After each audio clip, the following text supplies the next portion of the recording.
فرمایا ولا تقصروا عنہما فتہلکوا، ان دونوں کی شان میں، قدر و منزلت میں، ان کی محبت اور مودت میں، اور ان کے ساتھ تمسک اور اعتصام میں کوئی کمی نہ کرنا، برباد ہو جاؤ گے۔ فرمایا ولا تقصروا عنہما، ان کی شان میں قصر نہ کرنا، ان کی محبت و مودت میں کوئی کمی نہ کرنا۔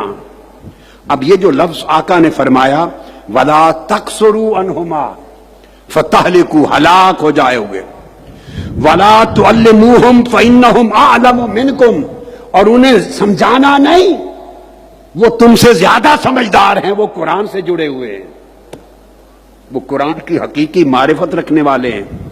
یہ جو الفاظ آقا علیہ السلام نے فرمایا ولا تقصروا عنہما، اس کا معنی ذرا سمجھ لیں۔ قصر کا لفظ، قصر اور قصر ہر شے میں ایک چیز ہوتی ہے طول، لمبا، اور چھوٹا کر دیں تو اس کو کہتے ہیں قصر، بڑھا دیں تو کہتے ہیں طول، چھوٹا کر دیں تو کہتے ہیں قصر۔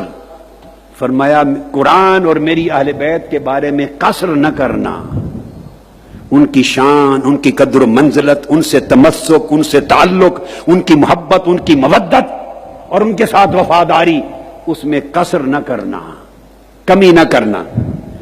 اب یہ کمی قصر کیا ہے؟ بڑی آسانی سے سمجھ لیں گے آپ، جس طرح نماز قصر ہوتی ہے۔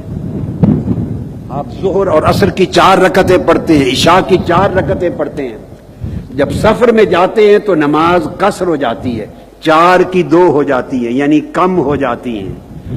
جس طرح اللہ نے اپنی نماز سفر میں کم کرنا گوارا کر لی، سفر میں میری نماز کے فرض کم کر لو، آدھے کر لو، میں خوش ہوں، قبول کر لوں گا۔ آقا نے اپنی اہل بیت کی شان اور محبت اور مودت میں قصر گوارا نہیں کی۔ فرمایا میری اہل بیت کی شان میں قصر نہ کرنا۔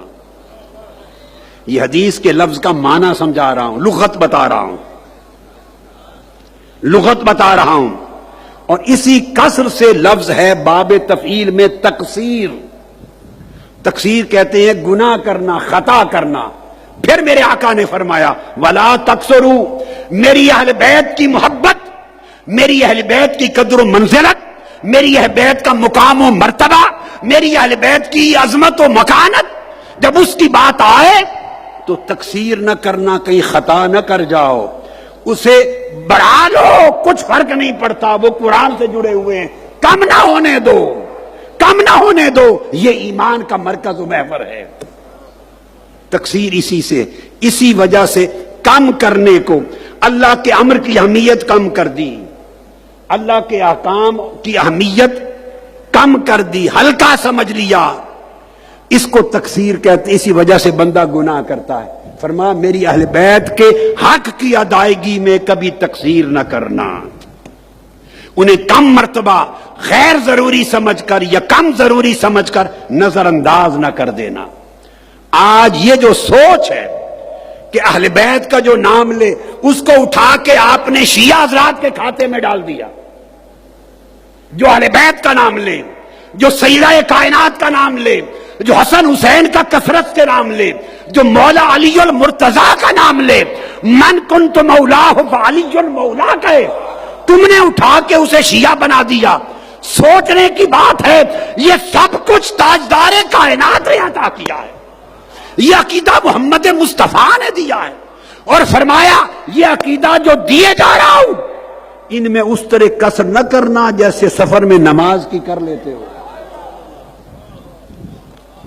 وہ اللہ کا حق ہے، اس کی مرضی، پورا لے، کم کرے، معاف کر دے، وہ معاف کر دیتا ہے۔ مصطفیٰ نے فرمایا یہ میری اہل بیت کا حق ہے، اس کی کمی کا حق آپ کو نہیں ہے۔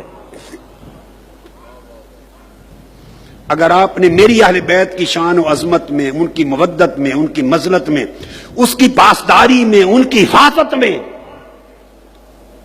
کوئی کمی کی تو تم نے قرآن میں کمی کر دی، تم نے شان مصطفیٰ میں کمی کر دی، تمہارے ایمان کی کمی ہو گئی۔ ایسی تاکیدات اللہ کی عزت کی قسم آقا علیہ السلام نے اپنی آل بیت اطہار کے علاوہ کسی طبقہ کے لیے نہیں فرمائی۔ اس کے بعد اہمیت صحابہ کرام کی عظمت اور تکریم کے لیے ملتی ہے، مگر یہ انداز اور یہ اسلوب اچھوتے اور نرالے جو اہل بیت پاک کے لیے آقا نے ارشاد فرمائے، یہ منفرد ہے، اس میں کوئی شریک نہیں ہے۔